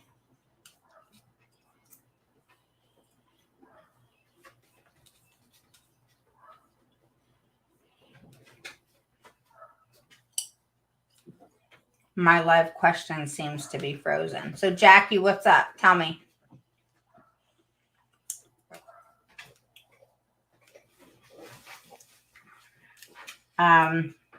Thank you so much. What's your name? Who said thank you so much? You gave me plenty to work with. This person right here. What's her name? So Jackie, you can ask wherever you want. So just let me know. Okay. Stop it. Vanessa Gonzalez. I'm gonna get to that other one. I guess I'll find it. I would like to know the correct way to ask for a parent-teacher conference. Email them. I'm not trying to be a smart ass. I'm just playing. I wrote an email and no one answered back. Okay, I got you. I think I need to write a letter and send it through the mail. No, you don't. This maybe was not correctly, and instead I would have to ask for an IEP child strategy meeting. Thanks for your help. Okay. What are you trying to do? Other than ask for a meeting? Just ask for an IEP meeting, you know? Or just ask for an informal meeting with the teacher. Remember, anything outside of an IEP meeting is informal. Anything in an IEP meeting with all IEP team members present is formal. Okay? So, Vanessa, in my membership that's coming up, okay, I am going to have my first email put in there where it has how you ask for things in a certain way. Plus, I'm going to have emails to kind of back it up. But bottom line, you send a email. All right. It's all about the wording, guys. See, I think I need to, on my membership, twice a month, I'm going to be doing an hour and a half teaching lesson. Well, it's an hour teaching and 30 minutes question and answer. And I'm going to have different topics each, session. And what's going to be really cool is I'm even going to, because the goal is to teach advocates to become, or parents to become advocates, or even teachers to become advocates and everything. And the goal is to eventually have you guys start incorporating some teaching into the membership, which is going to be a key thing that I'm going to be working on with y'all. But bottom line, it's all about the verbiage. Always. When you're, hey, how are you? I hope you're doing fine. I would like to ask for a teacher meeting. Let me know your availability. I'm wanting to meet and discuss Sarah. Thank you so much. Get back to me. That shit don't work. Nope. Not when you're wanting something right now. All right. You want an answer. When you want answers, you got to be direct to the point. No sugarcoating. Not rude, but direct and to the point. Again, rude is a personal thing. Being assertive is not. It removes that personal part out of the equation. There cannot be, people say, oh, it's an IEP, it's my child, it's emotional. Yeah, it is. But the quicker you learn how to remove emotion from the meeting, which is why a lot of people hire advocates. But bottom line, the quicker you learn to remove emotion, the quicker you're going to have more success. Bottom line. Because emotion such as anger, sadness, all of those things, those don't get things done. Those actually create more issues or getting those no's. Because you're so emotionally upset about something you heard that you're not able to quickly come up with your next statement in order to keep pushing on and fighting for that want and need. You don't just take that first no and say, okay, it's no. All right, let's move on. You know how they are. Let's move on. Hell no. They say no. No, you challenge that. You keep talking. There's no, and you just say, okay. You're not a dog. Okay, so they say no, you say, why not? What is your reasoning behind that? They say no, you say yes, and this is why. So we can agree or we can fight, up to you, but I'm willing to collaborate here, but you're going to come up with more than a no for sure when it comes to my child. Not just no. Who the hell are you? Okay, so bottom line, I'll tell you, New York's like this. I mean, New York can literally kiss my ass. All right, and that is strictly 100%, I swear to God, how I feel. New Yorkers, I apologize, New Yorkers. I do. I love you parents. Okay, but the New York districts, I can't say the Department of Education, but the New York districts are assholes. All right. And nasty. And New Yorkers are ready. You guys know, I don't got to tell you. All right. Can come across already abrasive, aggressive, etc. So then you throw that onto special education and all shit's going to break loose. All right. New Yorkers, period, can be aggressive. That's just part of what it is, you know? I mean, look at how they drive. Shit. I mean, come on now. Let's not sugarcoat it. All right. My ex was military, and we lived in Rhode Island for a period of time. And that's not even New York. And they were freaking nuts drivers. Like, I was scared to drive there because they were nuts. And then they drove in like 12 inches of snow on top of it. Crazy. All right. But Jess Ann says, no offense to New York, because I'm with you. They are the worst here. What's up? So, bottom line, you New Yorkers know. All right. You guys know exactly what I'm talking about. All right. See, I like the personality, but when it comes to special ed, it doesn't mix. All right. I like the New York personality. I mean, at least they tell me how it is, you know. I don't got to say, hey, can you tell me what you mean by that? You know, can you not sugarcoat it? Can you like just be straightforward? Come on. So, you know, that's important because it's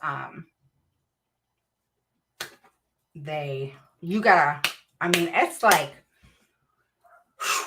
they will wear you down. And then they blame everything on the district. Oh, that's not us. You know, New York is just a whole bag of chips. And, you know, that is not our decision. You know, that's the district's decision. We don't got nothing to do with that. I just recently got, you know, that's not our decision. You know, they told us not to talk to you and the parent. We just, you know, it's not our fault. You know, it's not our fault. You're full of shit. Okay. You know damn well that you were part of that conversation. Don't try to play innocent. You're not innocent. All right. You are just as responsible because you know damn well you didn't say what their name was.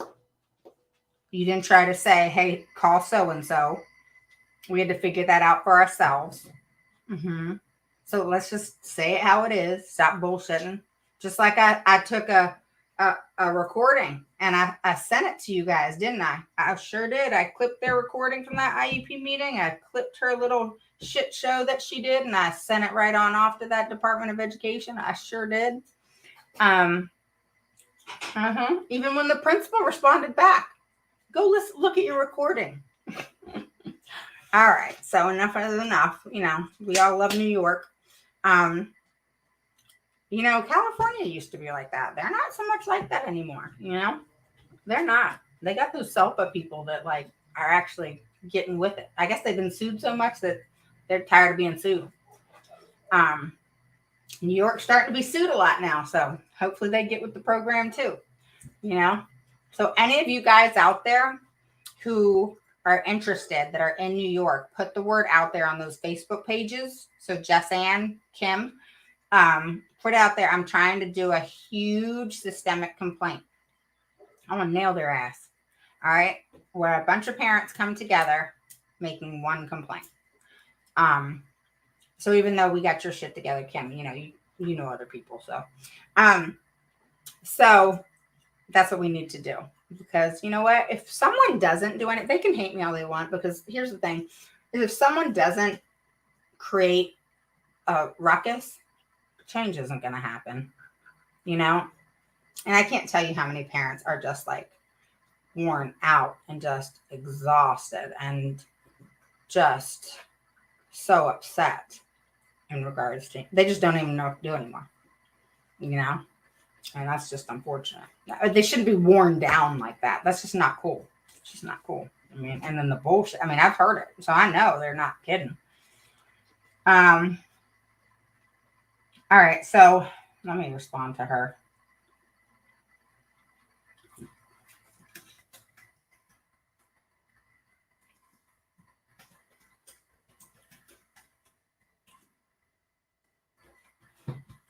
Are these names not coming up? What's up with that?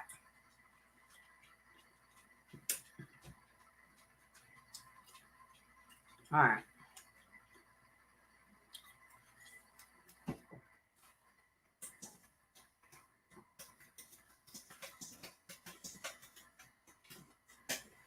All right.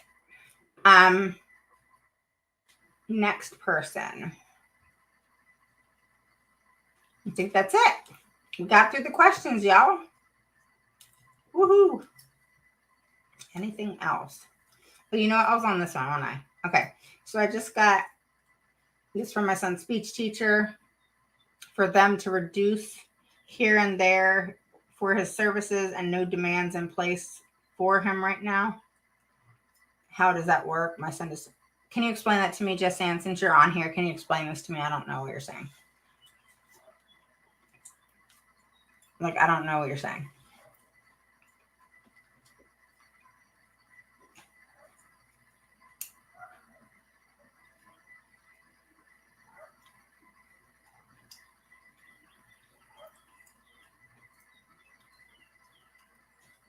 Pull out therapy, sir. Oh, I gotta get rid of this gum. It's gross. Our Trade Winds program is unique. That is the dumbest shit. Why do they do pull out speech? That is so dumb. I hate pull out. How do you do that?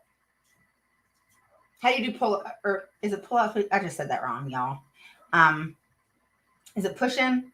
Oh, pull out speech. No, I'm wrong. Okay, it's push in that I don't like. All right, it's not. Come here. Get off of that. Go. Rotten. Gosh, puppies are so freaking rotten. You see him? Rotten. Okay, guys, so I'm gonna get ready to go. So, Jess Ann, if you want to explain that to me, I will respond to it during his group session. See, I don't like group either.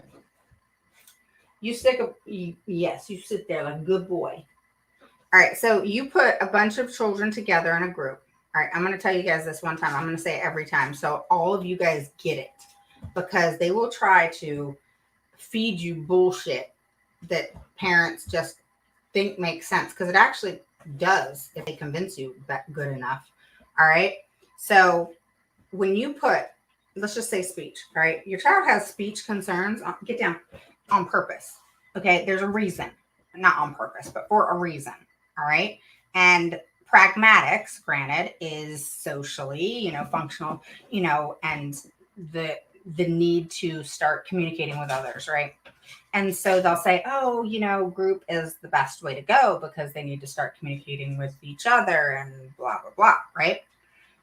Well, here's my problem with that.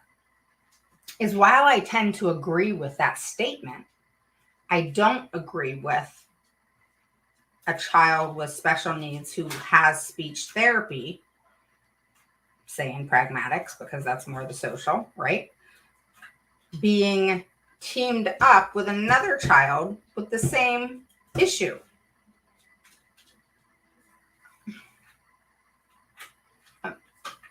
If you guys want to make sense of that for me, please do. But it's not clicking for me, because how I look at it is, for a child with pragmatic concerns, is one, push in could be fabulous if at the right time, and that's when they're socializing. But if it's not, and it's during academics, then that would be disruptive, right? So that could work or not work, not really, right? Then we have where they take them out and it's a group, and then they say, oh, we put them with like individuals. Well, you tell me what two special needs individuals with IEPs are like one another, all right? And here's the key thing, is have the same damn goal. They don't. So I actually said to a speech yesterday, and she couldn't convince me of it because she couldn't say nothing. She didn't say shit. She said, yes, I can. No, you can't. No, you can't. Okay. And if there's any speech therapists on here, Respond. Tell me what your thoughts are. How someone can answer. If you can answer this, then you got me. All right? You got me. But if you cannot answer this, then I'm right. Because how do you serve? Okay, let's just say you have 3 kids. Sarah, Mark, and Gabe. Okay? So Sarah has autism and she has 3 speech goals. What did I say, Mark? Mark has 2 speech goals and he has ADHD and a speech and language impairment. All right. Then we have Gabe. Gabe is what I said, right? All right. And Gabe has a speech and language impairment only.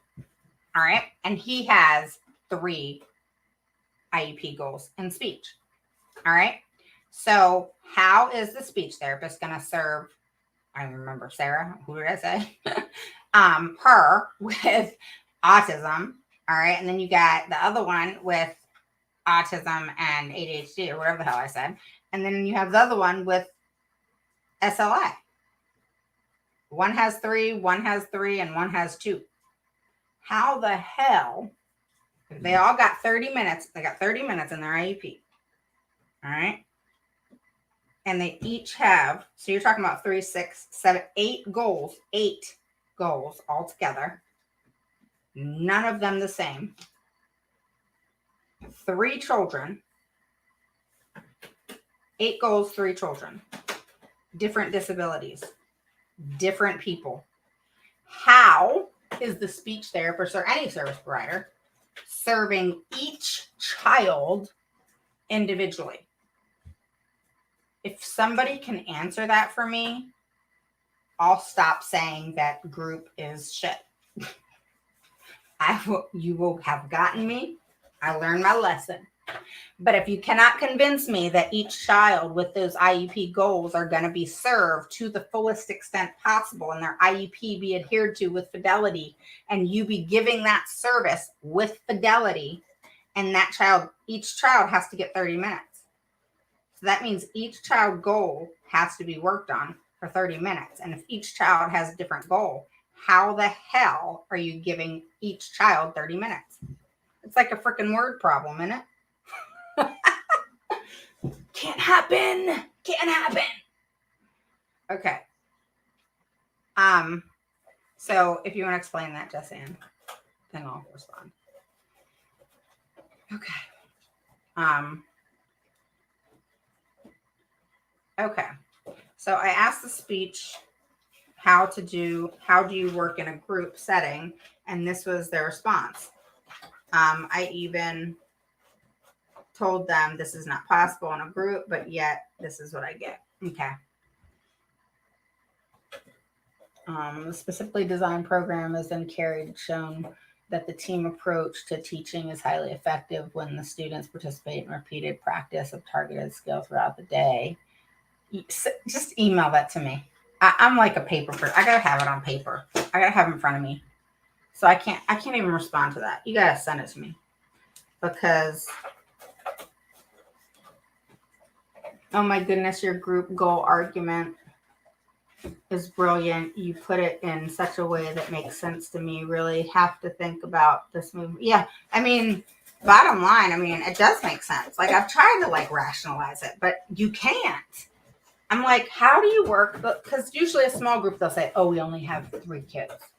We only have 4 kids. We only have 2 kids. Well, just say 2. All right. One of the 2 kids has 3 goals. One of the 2 kids has 2 goals. You have 5 goals, 2 kids. How is each child going to get 30 minutes to work on their goals? Okay. Because I had a speech teacher tell me yesterday, well, I'm not mandated to work on each goal each time. Leo, you should see this dog, y'all.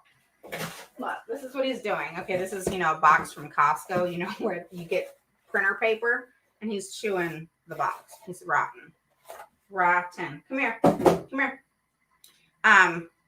So bottom line, there's no possible way to do that. 5 goals, 2 kids. Each child needs to get 30 minutes. It's like we should write down this word problem. 5 goals, 2 kids. Each child has to get 30 minutes. How in the end is each child going to get 30 minutes? I don't even know how to do that mathematical equation. I mean, it's not possible. Okay. But they will convince you. They will say, oh, they will be able to communicate together. They'll be able to socialize. It gives them a time to chit chat. Now, let me tell you, there's tons of research behind general education children having groups. There used to be, like, at least back in the day when I was a child, they had, the kids that were above in reading. I was always in that because I am an avid reader, but, and so is my older daughter. But, at the same time, there's kids that aren't that great. So they're average, right? They were in the average group. That's cool. And then there were the kids that were a little bit below. That's cool too. The younger ones, we had to teach them, when I was, I taught long-term kindergarten one time. And oh my God, I think I spent the whole time teaching them how to tie their shoes. But bottom line, they were so cute, but that's what I taught them, how to tie their shoes. But that was before you had to, like, push them to pass these state tests. But bottom line, that how do you do that? I don't know how to do that. I don't know how to serve 2 children, 5 goals. Each child has to be served for 30 minutes. And then the speech therapist does tell them, well, I'm not mandated to do every goal each time that I see the child. Well, I never said you did. But if let's just say you're working on one goal with one child, you have 2 children in your group, there's another child, 2 kids, right? Each child has goals. So even if you're working on 1 and 1, 1 plus 1 equals what? 2. Therefore, each child is not getting 30 minutes because you're having to work on 2 separate goals.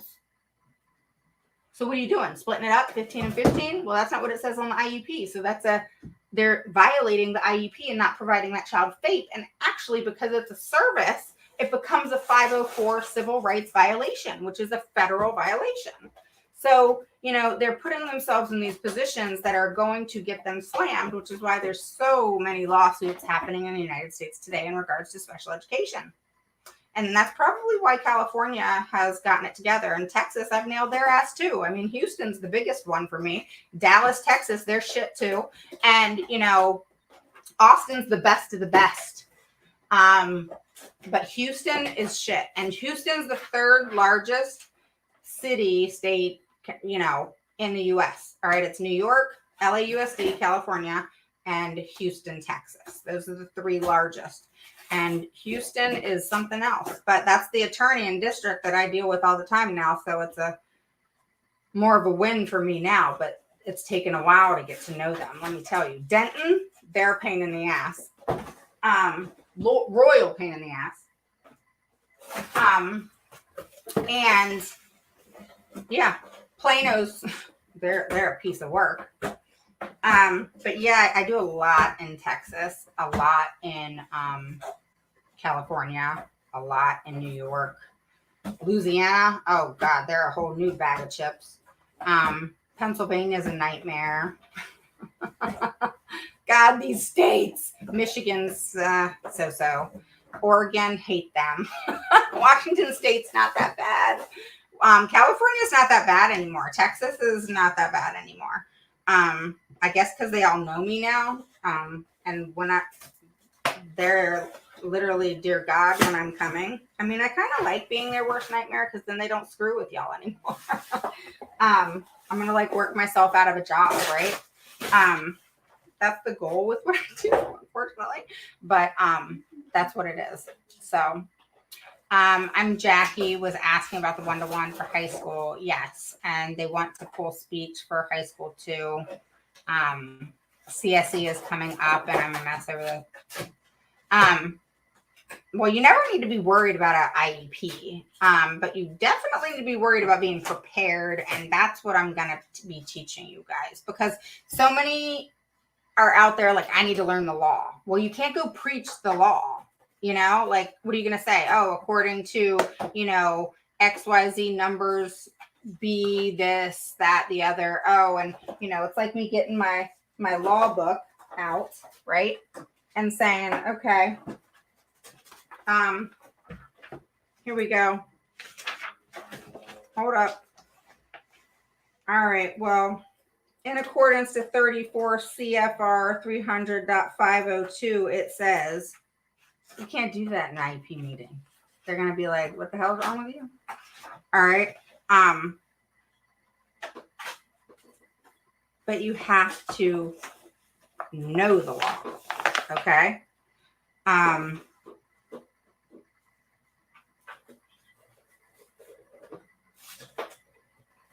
So yeah, that's one of the biggest things is, like, for example, in my course, Jackie, I teach that hunt and gather. Sorry guys, my dog's like playing with this damn box.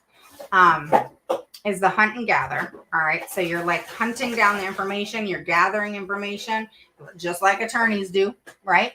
And then you're putting it all together, and you do what my registered and trademark program, which is the plan and prepare, present, persuade, and negotiate. And it goes in order. You got to plan and prepare first in order to present in the right way, right? In order to persuade them. That's why communication is key with this. People think that, when we are in IEP meetings, it's about being a parent and being caring and loving and this empathetic parent of my child needs this. And that is, you will lose big time. All right. You go in there and be this, oh, I love my child, caring parent. They're going to rip you from one end to the other. You got to go in, you got to know your shit, and you got to be really quick with your words, and you got to be really quick with what you come back with. And it's got to be factual, and it's got to be in accordance to what is in the data. And it's got to be in accordance to what is going to impact your child, what is impacting your child, and what is going to resolve that impact and create a more smoother atmosphere, a less hostile environment, more progress. There has to be a win out of what you're arguing. All right. Of what you're requesting, what you're saying, what you're demanding. So you're asking for a one-on-one. Self-inflicting behaviors, hands down. My daughter had self-inflicting behaviors for years, even to this day at times. Not a lot at all anymore. But when she gets real mad, she'll hit herself right here on her chest. Now, does that hurt her? No. Will she have a red mark or whatever sometimes? Sure. But will it hurt anybody or really herself? No, it hasn't. But it's not something we encourage. We definitely have things in place in order to diffuse that and to remove it. And it pretty much has. There's no perfection, but it pretty much has. Her biggest thing is just one word that she says that she just says. And other than that one word, she doesn't do anything wrong other than have her little meltdown for maybe 5 to 10 minutes when she gets home of just that sensory relief and release.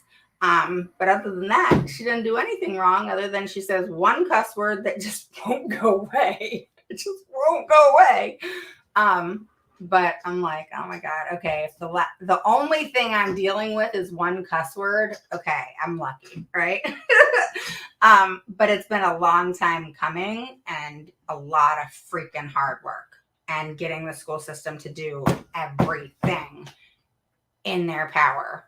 But I was also, guys, their worst ever loving nightmare. And I was. And when you think of things, in the big picture, if you will, in a whole, it's like, do I really want to, be known? The minute I walk in the school, like the whole school knows that I'm there within 5 minutes. Do you, like, I would ask, does that bother me? At first it did. And then I had to think about it in the sense of, okay, do I really give a shit? Or do I give a shit more about my child getting everything under the sun? I gave a shit more about my child getting everything under the sun. So if me walking in the building, everybody in the sun knows that I'm there, fine. Do what you got to do. Chit chat, talk about me, talk shit about me, whatever it is that floats your boat. As long as my child's getting what she needs, I don't care. I could care less. And that's what, is a struggle for me with parents. Okay. Is so many are worried about, one, retaliation of their child. Totally get that one. Not going to really happen. It may feel that way, but it's not. Okay. So what will happen is, say it's a behavior thing. We start bitching about behavior. Then all of a sudden the behavior is going to go away. All of a sudden. I mean, they make themselves look like asses all by themselves. All right. Because once you lie, you got to lie again to cover up that lie. And then you got to cover up that lie. Then you got to cover up that lie. And they get caught. I catch them in it because they're so busy getting themselves in trouble. I'm like, I let them feed me the violations. I don't got to do shit. They feed them to me because they're so dumb in their actions. So if you are dumb, let's just call it how it is, right? Then it's going to catch up to you. All right. And so when we make bad decisions, we pay for them. All right. And so we have to let them come to us because they will. But you also have to keep fighting. You also have to stop worrying about what they think. All right. They're going to intimidate you. They're going to say things. They're going to do things. Who gives a shit, y'all? They're not going to do anything to your babies. All right. Don't not send them to school and they got truancy to put on you. Don't do that. But other than that, take a timestamp picture when your kid walks out the door. Take a timestamp picture when they come back in, and you covered your ass. I did it for a long time because parents worry about CPS being called on them. And I had CPS called on me 3 times. Call them. You want me to call them for you? I'll call them. Let's call them. Let's call them together. There was a time, all right, my child came home. She had 2 marks on both sides of her hips. And it was like serious. Like, it was a big deal to me because it was like kind of like, you know, her kid like falls on the cement and gets that scrape, and it's that, you know, it can be the more flat surface versus like, you know, more kind of like that, if you will. And so she kept coming home with it, and they were open. And I was like, what the hell's going on? And so, you know, I kept asking for over a month. And I went into meetings. I mean, I was irate at a certain point because I was just pissed off. All right. And I kept a log, you know, and I took pictures, and, you know, I started doing the timestamp pictures, and I had video of asking her what's going on. And of course, you know, with some speech concerns back then, we still have speech concerns, but it was more prevalent. And, like, everything was kind of all over the place. You know what I mean? And so I had to have I had a log literally with the pictures from that day, the next day, pictures from that day, the next day, pictures from that day. All right. So when I was at the IEP meeting, timestamp pictures, man, that is the way to go. All right. Other than private areas, take a picture of their whole body. All right.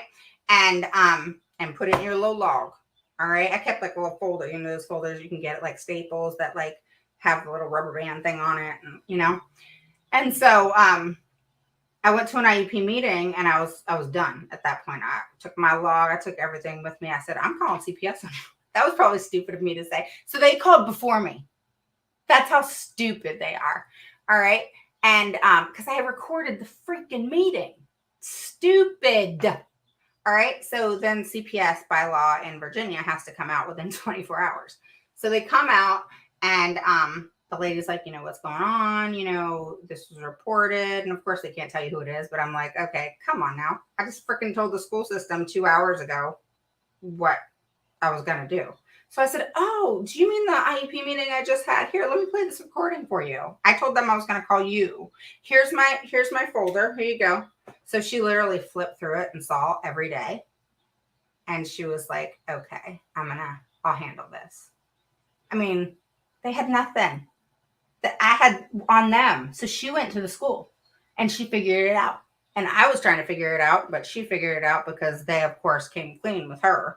What it was is she swung on the swing, and the sides of the swing, you know, the metal part kept pinching.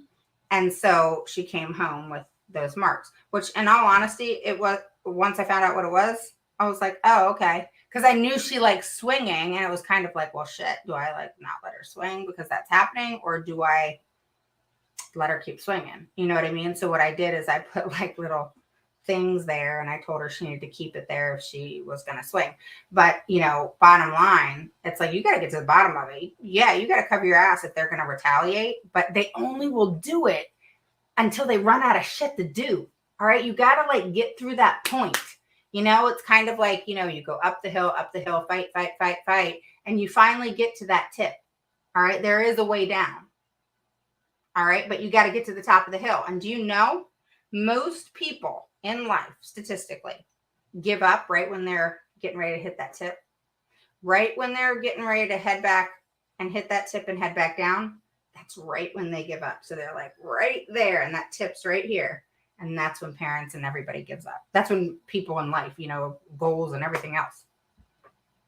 So you just got to push through that extra crap to get to that other side. So those parents who wonder why some get to the other side and some don't, persistence and consistency. That's the only difference. It's getting and stressing through all that stressful crap that you guys tell me about, that you're just like, I'm so tired. I can't do this. Like, I just, fuck it. I'm just going to let them do what they want. Or I guess I'm just going to accept this service. Or guess I'm just going to do this. And that's what I don't want to see. Because it can be different if you just stuck in there a little bit longer. Because it is worth it. It is. Okay, guys, I've talked long enough. So 2 hours. So bottom line, send that to me, Jackie, because I'm so old school with that shit. I need to stop printing stuff out too. I'm really bad at it, but I gotta have it. Okay, I gotta have it in my hand. But here, I got a lot of stuff that I can get to you or talk to you about and that sort of thing. So if you want to message me, I'll look at it for you and see, what's up. All right. How do I respond to a progress report that repetitively says that my daughter is extremely resistant to work? It's hard to distinguish between lack of skill and unwilling. You got to get to the bottom of it. You send an email and you say, what the hell's going on? We're not flipping this, flip it back. All right. You got to flip it back. All right. Stop allowing the schools to blame you and the child. It is not the child with a disability's fault that they do what they do. It is the person who's implementing the plan, the adult, who needs to take responsibility to figure out, not responsibility for the actions, but responsibility for figuring out the problem and creating a plan in order to resolve in the best way possible. Not perfection, to create a plan to help resolve. But in that situation, you possibly need a BIP. Maybe you need an FBA to figure out, okay, what's going on? What's the antecedent there? What's happening before her escape? She's escaping. Okay, that's the behavior. She is escaping from doing work. She is acting out, more than likely, in order to not do work. I mean, I did that sometimes. I mean, I still do it now. I mean, we all do it. It's human nature, right? We just we're bitching and complaining sometimes because we just don't want to do it, right? So part of that's, part of the things that with disabilities is some things are pretty darn normal if you think about it. All right. Kids that want to escape work. What? They don't want to do math. Me neither. Well, let's chit chat and talk. Send me to the principal's office. I'd rather go to the principal's office and sit than do math. I hate math. Put me in the principal's office. Put me in school suspension. I don't want to do math. I really would do that, guys. I just totally gave you my 411. I was bad in high school, y'all. I mean, I skipped so much school. You don't even know. I still graduated with good grades. Graduated with a 3.8 in college. But bottom line, I still was bad. And so, all these things that I hear kids doing, they're escaping their work. They're not wanting to do it. They're, talking, getting at it. I mean, oh my God, I talk so much. My mom always got messages. She was talking too much. She didn't raise her hand. Do you remember? Do they still do that, raising their hand and all that stuff? So I didn't raise my hand. I never raised my hand. But you know what? To this day, I'm going to tell you something. So, and then I'm going to get off here. So I think it was my mentality. I'm trying to own this stuff. Okay. So give me a chance to make excuses for a second. So I think it was my mentality of, why should I have to raise my hand? Why do I have to do that? Why can't I just talk like anybody else? All right. Why do I have to raise so I wouldn't raise my hand. I hated raising my hand. I'm just like when I'm on an IEP meeting, I'm not clicking that freaking button to raise my hand. I'm not. Call me stubborn. I don't care. I'm not raising my hand. Okay? I'm going to talk when I talk. Try not to talk over them and be respectful in that way. But I will not raise my hand. I don't expect you to raise your hand, though, either. All right? I think that we all need to have that respect in meetings of, try not to talk when other people talk. But part of that is normal. All right? Someone's talking and you're not trying to interrupt them, but you're just like, oh, yeah, da, da, da, right? And so we're just having that dialogue. So it's not rude. It's just dialogue, conversation. And so, it is what it is. But I'm not raising my hand. All right. See you later. I'll talk to you soon. My district retaliated and sent me a certified mail. Who cares if they do that shit? Let me send you a certified letter. Okay. A letter. Send it on letterhead. Man, that's going to scare me. You sent it on letterhead. Oh, you didn't send me an email. You sent me a letter on letterhead. Oh my God. Oh, I am hurt. Hurt. Hi, Aaron. I am hurt. Me a letter on letterhead. Oh shit.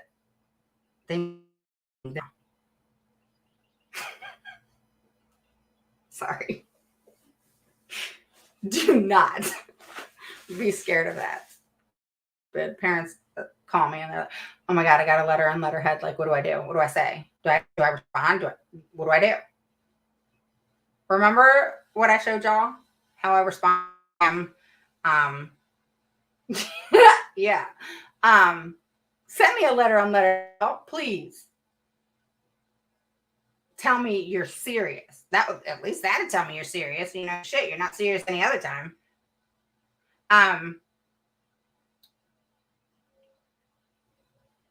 Parents who, they'll call me and we laugh at it together. I'm like, you realize you don't have to be worried about this, right? They're like, no, like, what do I do? You don't have to do anything, but we're always going to respond. All right. So bottom line, when you get a certified letter, the first thing, I'm a smart ass. All right. I've been a smart ass. I always got to say something smart ass. I mean, I don't know if I'd say it's smart ass. Maybe it's cocky. Maybe it's just like, I got to say something smart ass. I got to throw something out there because the shit that they send me is so stupid that sometimes I don't know how to answer stupidity. So I got to answer in some smart ass. I got to say something, So in the grand scheme of things, like, I mean, if you're going to send me stupid shit, I'm going to respond with stupid shit. So what you have to do, and then of course I add more. So then I piss them off. But so you take the document that they send you on letterhead. All right. Say they mail it to you. I tell them don't mail anything. I'm not going to get it. I won't get it. I don't get the mail. Mail doesn't come to my house. So unless they send it to you, you got to sign it. Nope. Didn't get it. Sorry. Nope. Mail didn't come to my thing. Send it to me via email. FERPA says you can send an email to me via email, then I'll get it and I'll respond to you. You send it to me via mail. I didn't get it. I don't know. Maybe the mailman just like took that part out. I don't know. But if I do something or a mail, I scan it into my computer and then I save it. And then I upload it in Adobe Acrobat DC, export it as a PDF into a doc, respond underneath I take them underneath in red to their bullshit, and then I save it as a PDF and I send it to them. They hate that shit. Because then it's still on their letterhead. And I send it to them certified where they got signed for the shit. And you want to send me a certified letter or send me a letter in the mail with your little, freaking logo on it? Fine. To you with my response. You may not like it, but you're going to get one. So And guys, it's all about the response. How you respond is what's going to get you a response back. You got to remember, action, you got to create a reaction. Think about that for a second. That's going to be a good t-shirt. So Aaron, if you're still on here, we need a t-shirt. Kim, remember that. You still on here? T-shirt. If you want action, create a reaction. You create the reaction. How are you going to do that? You got to know people. You got to know what creates a reaction. What is it about that person that is going to make them talk?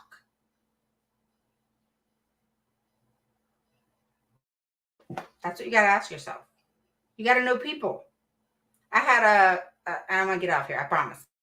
So I had a meeting this morning in New York, and I'll tell you, the district people, they were actually nice. And the assistant principal, he was an asshole. And so the assistant, I told them politely when they sent a letter via email to them asking for them to send it to me via email, as the mail is not dependable. And who told you to say that, Kim? Okay, so here's the thing. Is he was an asshole. Okay, so he responded, this and shit. He didn't even know the law. Stupid vice principals. I'm sorry, but vice principals don't know the law. They do not know special education law. I do not work with vice principals. They need to stick with, let's just say this, they need to stick with the disciplining of children in the school districts. Most vice principals, assistant principals don't know shit about the law. I've yet to meet one who knows a rat's ass about SPED law.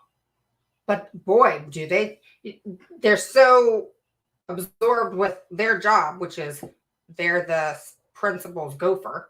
And so being the gopher, they're the one do pretty much everything in the school, to be honest. So they have an important job, but they should not. So assistant principals are great. Okay, I respect them. I think they do a good job in the schools with gen ed kids. And I'm not saying they're special ed kids. They're fine in the school with them. But here's what I'm saying, is when it comes to being the responder to special education emails, when it comes to them being in an IEP, they don't know shit. Not a damn thing. Zero. Do not work principal. I kick them off my team every time. Kick them out. I mean, sometimes I got to throw a big shit, but they go quick. It's like a little fucking bug. They got to go. Because, and I don't mean any disrespect, for real. Because they're great in the school system. But when it comes to special ed, they know nothing. Nothing. You need to keep the people that don't know the law of SPED law, IDEA, out of the IEP. Because all they do is create problems. And we don't need anybody else creating problems because they are not versed in SPED law. Because if I'm in that IEP meeting and you don't know SPED law, I'm going to rip you up because you are there and you are a disservice to the child. So do not come to an IEP meeting and not know the law. You better come knowing your shit. I'm serious. Because you don't, then you make all these procedural violations in the IEP, and I'm going to nail you for every single one. Every single one. There's nothing you can do to me, for real. Nothing you can say, nothing you can do. You can go talk to me about everybody in the world. I don't care. Go tell the principal about me. Go tell the president. I don't care. But you, I can tear up. And the school and the district and create a lot of problems for you. So if you're going to come into my meetings about my kiddos, you better know the law because I'll rip you up from one side down the other. And if you don't believe me, call some districts who've dealt with me. Call Houston. Call the attorney there. She'll tell you all about me. She knows me real well. Call Dallas. Call the district. They know me well too. So does their attorney. We get along great now. We get along great. Took a while.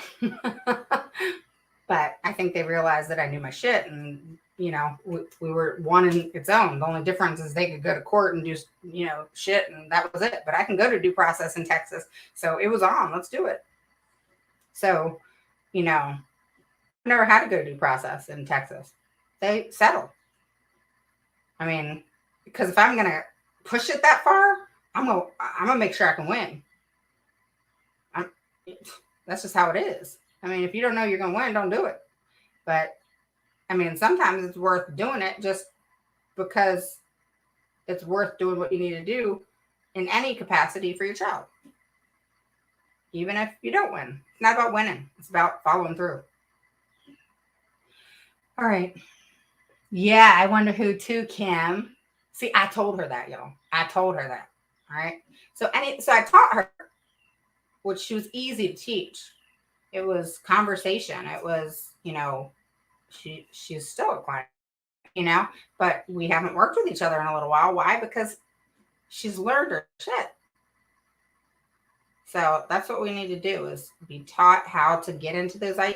What Kim's team does not want me back there. That's what it is. They do not want to see my face again. They don't. But guys, in all honesty, that's what we want, right? We want, an advocate to come in, the team to hate them and not want them coming back. So you guys get to do what you need to do for those, right? That's what we want. My grandson is moving to middle school. I am requesting a one-to-one to keep his focus and help with work. What other things should I ask for? I don't know. I don't know what your grandson's concerns are. I have no idea. I don't answer questions like that if I don't know anything about the child. But I can say that focus and help with work is not always a reason for a one-to-one. One-to-ones create dependency. I don't like dependency. I want individuality. I want them to do things independently. So, it depends on the child. I'm more if there's serious behavior issues, escape, like as in running out the door, their grades are going to crap because they're not doing the work. We have ADHD concerns as far as like they're up and down from their chair. They need that assistance. They need that redirection. I always say safety, redirection and focus. When they go together, you really need a one-to-one. But if it's just focus, not so much. I'll just be honest with you. There's other ways that you can go about it to keep them focused. That doesn't mean you need a one-to-one, but you can have a para help them and assist them, that they'll have that ability and that person that they can turn to, if that makes sense. Okay. All right, guys, I will talk to you soon. Yeah, they were pretty easy considering the first meeting was hell, but the second they did one you wanted. Well, it was like 4. The second, they didn't do what they wanted because no, it wasn't the second. Definitely, second was the one that went to shit. And then we filed, and then they didn't want to go to mediation, and they kissed our butt. That was funny. I mean, they did not want to go to mediation, man. They were like, okay, let's get together. Okay, what do you want? Oh, God, I love that. When they say, what do you want? Oh, well, this is what I want. I want individual speech therapy. I want occupational therapy. I want it's not the best thing. You're welcome, Jess. I'll talk to you guys later. All right, guys. See ya. I'll talk to you soon. Possibly Monday. All right. I'll talk to you soon. Bye-bye.